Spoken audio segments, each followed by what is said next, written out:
Assalamualaikum रहमतुल्लाहि व बरकातुहू। My name is doctor Zainab Aroob and I am physiotherapist. आज जो मेरा आपके साथ लेक्चर है वो है सूरह एराफ की आयत नंबर 189 से लेकर आयत नंबर 196 तक स्टार्ट करते हैं। इस लेक्चर के अंदर बहुत ही खूबसूरत लेक्चर है। इसके अंदर हम सबकी ज़िंदगी में होने वाले एक सब जो ये लेक्चर सुनेगा उस लेक्चर से ज़रूर लेसन लेगा कि सबकी ज़िंदगी में ऐसा वो शिर्क या ऐसी बातें वो अक्सर ज़िंदगी में करते हैं जो कि शिर्क होती हैं। तो स्टार्ट करते हैं। नहमदुहु व नुसल्ली अला रसूलिहिल करीम, अम्मा बाद फ़अऊज़ु बिल्लाहि मिनश शैतानिर रजीम, बिस्मिल्लाहिर रहमानिर रहीम। रब्बि शरह लि सदरी व यस्सिर लि अमरी वहलुल उक़दतम मिन लिसानी यफ़क़हू क़ौली रब्बि ज़िदनी इल्मा। बिस्मिल्लाहिर रहमानिर रहीम। स्टार्ट करते हैं।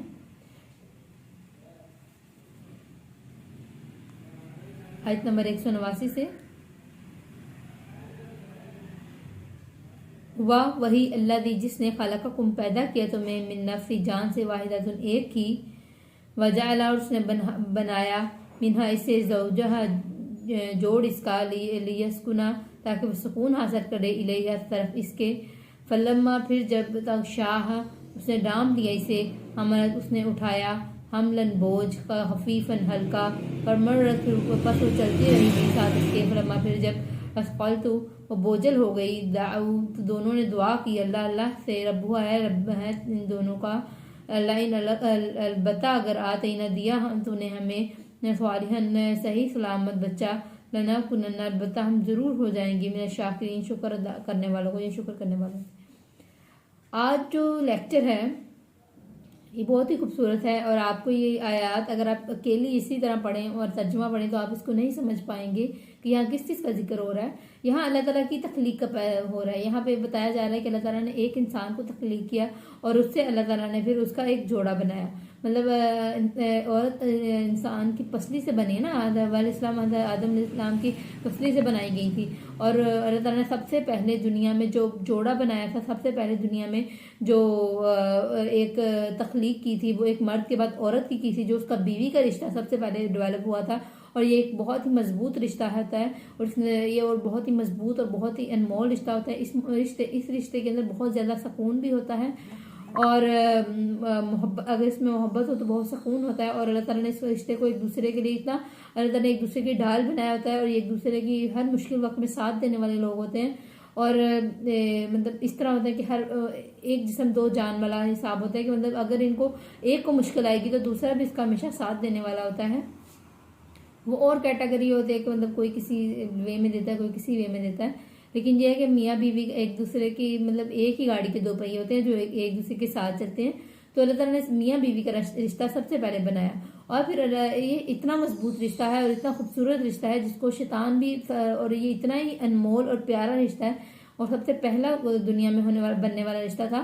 तो जो शैतान है वो बुरा करना चाहता है और वो सबसे ज़्यादा इसी रिश्ते को तोड़कर हमने पढ़ा था कि शैतान अपने बंदों को भेजता है, उसके जो सारे मरीज होते हैं उनको भेजता है जाओ जाके क्या नाम है सब तुम बुराई फैलाओ और जो और सबसे बड़ा वो इनाम उसे देता है, सबसे ज़्यादा खुश उससे होता है जो कि आके उसे बताता है कि मैंने आज एक मियाँ बीवी के दरमियान लड़ाई कराई। मियाँ बीवी के दरमियान लड़ाई करवाना शैतान का सबसे बड़ा मौक़िफ़ होता है और शैतान की सबसे बड़ी खुशी का पैमाना होता है इसके ऊपर। तो इस रिश्ते में मजबूती बहुत ज़्यादा होती है और अल्लाह ताला ने इसके बारे में सबसे पहली लाइन में बताया कि वही है जिसने पैदा किया जान से एक ही उसने बनाया इससे जोड़ा। मतलब अल्लाह ही है जिसने एक जान बनाई हज़रत आदम अलैहिस्सलाम को बनाया, फिर अल्लाह ही है जिसने उसका जोड़ा बना दिया उसकी पसली से। इसी तरह है इंसान को अल्लाह ताला ने बनाया और फिर उसका जोड़ा बनाया ताकि वो सुकून हासिल करे। अब मियाँ बीवी का रिश्ता एक सुकून का होता है। यहाँ पे मेनली जिनसी ताल्लुक का जिक्र कर रहे हैं इलैया तरफ इसके। फलम्मा फिर जब तक शाम उसने ढांप लिया इसे हमलत उसने उठाया।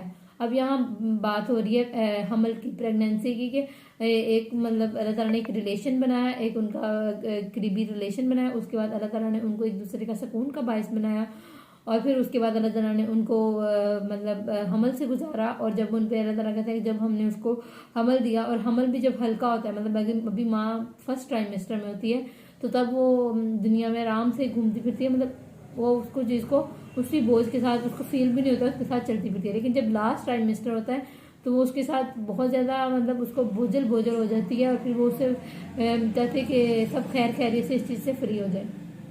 तो उसी के बारे में बात हो रही कि उसने बनाया था जोड़ ताकि वो हासिल करे सुकून इसे। फिर जब उसने डांप ली इसे और उसने इसे और उसने उठाया बोझ हल्का, बस वो चलती रही साथ इसके।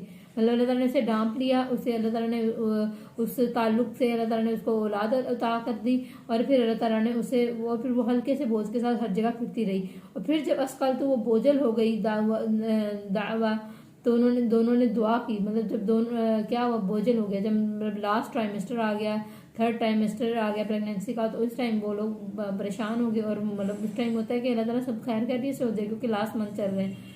तो अब दोनों ने क्या किया, दोनों मियाँ बीवी ने या माँ बाप ने बच्चे के दुआ करना स्टार्ट कर दी। और उन्होंने दुआ की अपने रब से कि अलबत्ता अगर दिया तो उन्हें अल्लाह ताला से दुआएं करने लगते हैं, अल्लाह ताला से मन्नतें मांगने लगते हैं कि अल्लाह तो हमें नेक और साले औलाद अता फरमा, अच्छी और औलाद अता फरमा, और सेहतयाब औलाद अता फरमा, हम तेरा शुक्र अदा करेंगे। और आप देखें जब हमें कोई मुश्किल वक्त होती है तो अल्लाह ताला से मन्नतें मांगते हैं, हम नफल मांगते हैं, अल्लाह हम ये करेंगे, आप प्लीज़ हम पे रहमत कर दे अपनी खास। तो अल्लाह ताला वही उस तरीके को शो करने के लोग क्या करते हैं अपनी अच्छी औलाद के लिए कहते हैं कि अल्लाह हम ये करने लगेंगे, हम तेरी इबादत करने लगेंगे, हम शुक्र अदा करने वालों में से हो जाएंगे, तो हमें अता फरमा दे।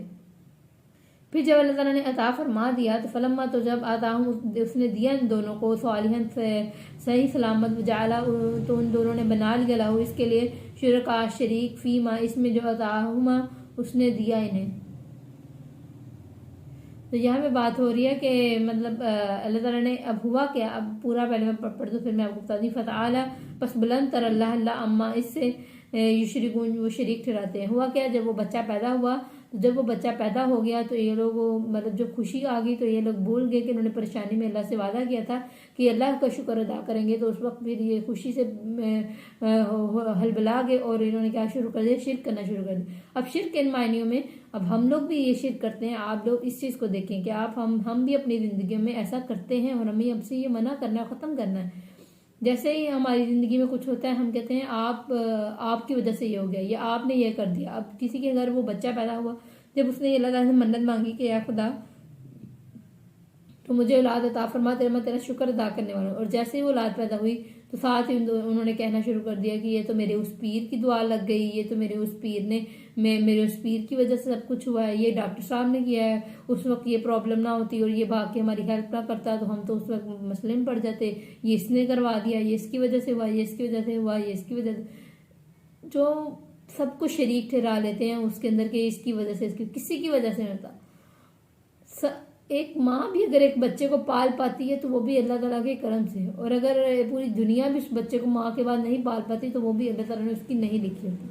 और हमारे अंदर ये कितना कंसेप्ट है कि हमारी अगर सोसाइटी में कोई भी चीज़ होती है और हम इल्ज़ाम लगाने को भागे तैयार होते हैं, ये तुम्हारी वजह से हुआ है, नहीं ये तुम्हारी किस्मत में था। अगर हम इस तरह की सोच, लिटरली मैं आपको ये बात कहना चाहूँगी कि अगर हम ये सोच पैदा कर ले अपने अंदर कि ये तुम्हारी वजह से, इसकी वजह से, उसकी वजह से नहीं हुआ, बल्कि मेरी खुद की वजह से, ये शायद मतलब मेरी खुद की कोई गलती थी जिसकी वजह से मेरे साथ कुछ बुरा हुआ, लेकिन जब अच्छा पहुंचे तो फिर कोई ये मेरे रब ने दिया है, ये मैंने खुद ने भी नहीं दिया, क्योंकि मैं खुद तो इस चीज़ पे कादिर ही नहीं हूँ।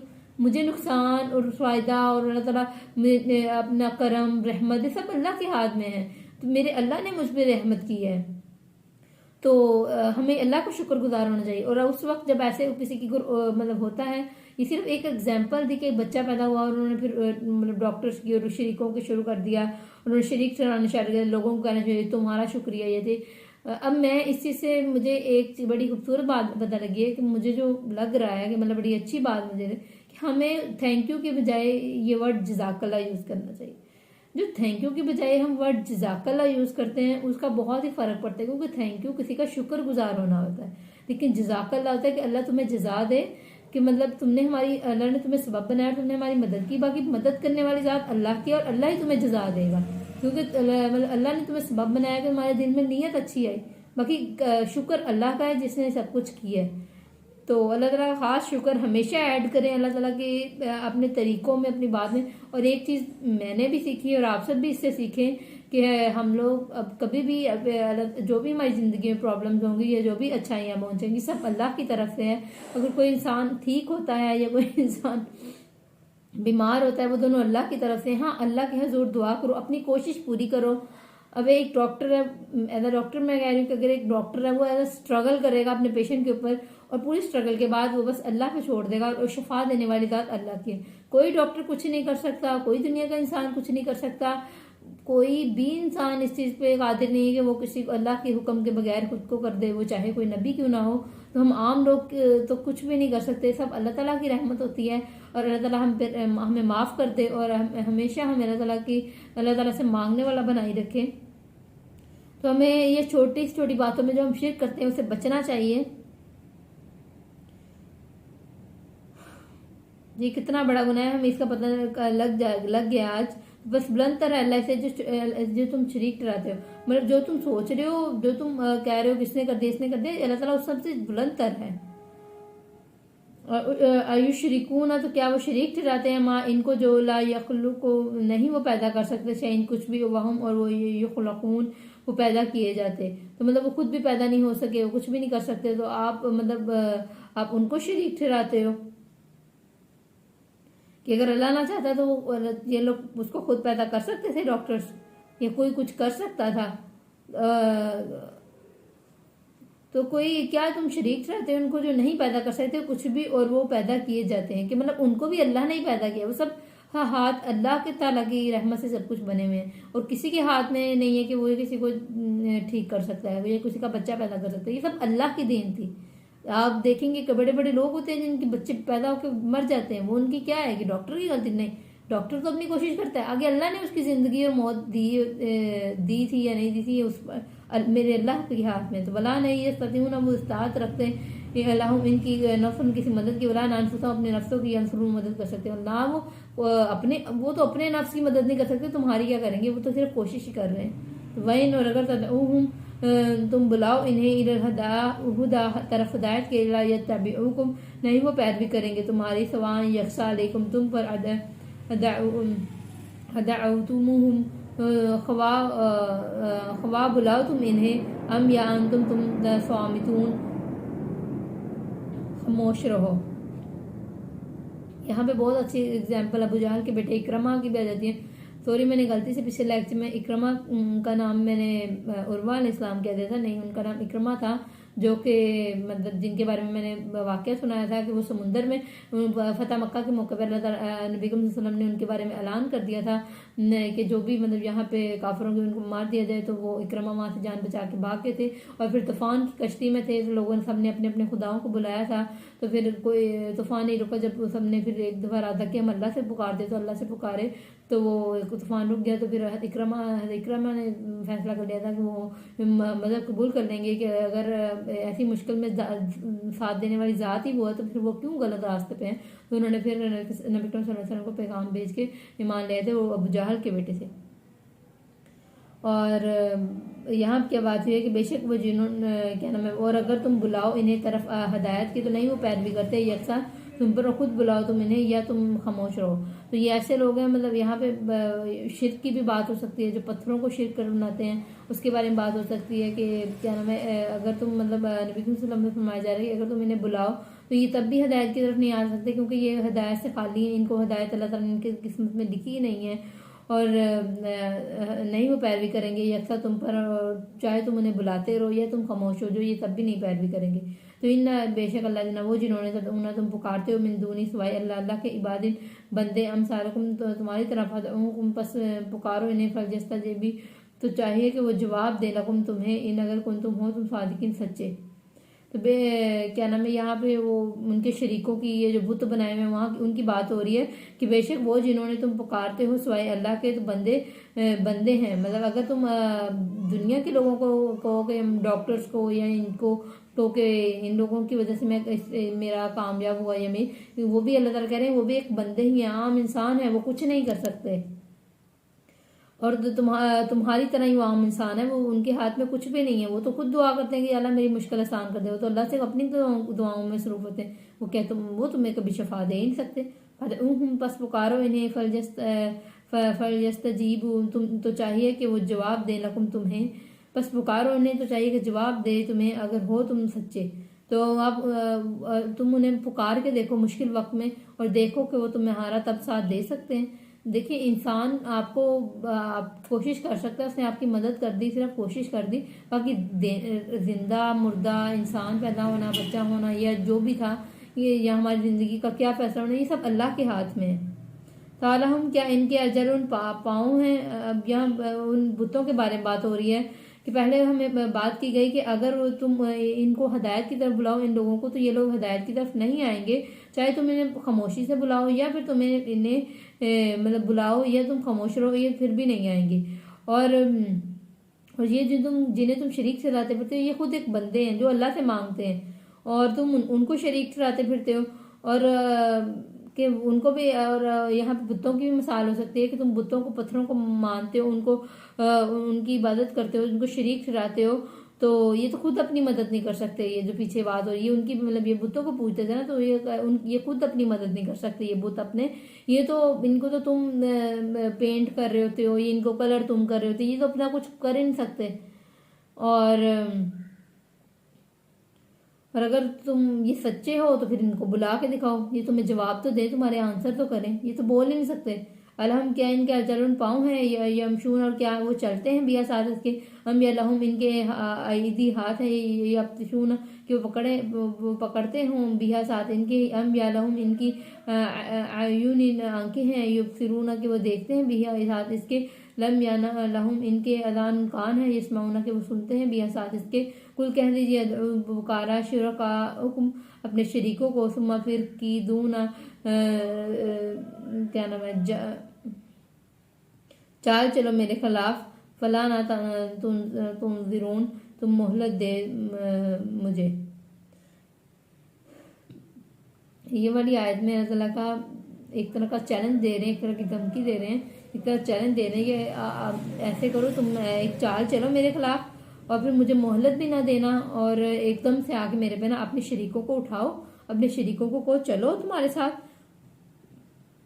और एकदम मुझ पे हमला कर दो। और उनके ना हाथ है ना पाँव है, तुम्हारी किस तरह मदद करेंगे, वो कैसे तुम्हारे साथ जंग पे निकलेंगे। तो यहाँ पे सीधा सीधा चैलेंज था कि तुम इन पत्थरों को, सीमेंट के बने पत्थरों को खुद बनाते हो और खुद उनको पूछते हैं, तो कितनी बेवकूफ़ाना तरीका है। तो इधर नबी सल्लल्लाहु आगे फरमा रहे हैं कि इन्ना बेशक वली जो मेरा दोस्त अल्लाह अल्लाह है, अल्लाह है जिसने नादर की किताब वम, और वही यतवल्ला दोस्त रखता है सालिहीन या नेक लोगों को। तो नबी वसल्लम यहाँ फरमा रहे हैं कि मैं सिर्फ एक अल्लाह की इबादत करता हूँ और वो सालिहीन को दोस्त रखता है। असल में उस दौर में अरब के ज़माने में ये किताब आम किताब नहीं थी, और ये अब भी आम किताब नहीं है, लेकिन उस ज़माने में ये वहाँ बड़ी बड़ी किताबें होती थी, लेकिन ये कुरान पाक का कोई मुकाबला नहीं कर सका। तो नबी वसल्लम ने फरमाया कि मैं उस किताब का, वो बहुत बड़ी चैलेंज थी, तो मैं उसका बिलीवर हूँ, और मैं उसके बनाने वाले का बिलीवर हूँ, और मैं छोटी मोटी मतलब ये सब बात नहीं थी। और नबी सल्लल्लाहु अलैहि वसल्लम ने फरमाया कि मैं उस पर उसके बिलीवर हूँ, मैं उसके बनाने वाले का बिलीवर, मैं उसी को मानता हूँ। और अल्लाह ताला अपने सिर्फ नेक लोगों को अपना साथी रखता है, आम लोगों को साथी नहीं रखता। तो आज के लेसन में हमने बहुत ही खूबसूरत चीज़ सीखी कि शिर्क किस तरह के होते हैं, और एक आम लाइफ में हम कितना शिर्क कर जाते हैं। तो अल्लाह ताला हमें माफ़ करे, और आइंदा से हम आज से इरादा करते हैं कि आगे हम पूरी कोशिश करेंगे कि कभी ऐसा शिर्क ना करें, और कभी किसी के ऊपर तुम्हारी वजह से सब कुछ अल्लाह की वजह से होती है, और अल्लाह से अपनी गुनाहों की माफ़ी मांगे और अल्लाह ताला की रहमत का सवाल करें। आमीन। जज़ाकल्लाह।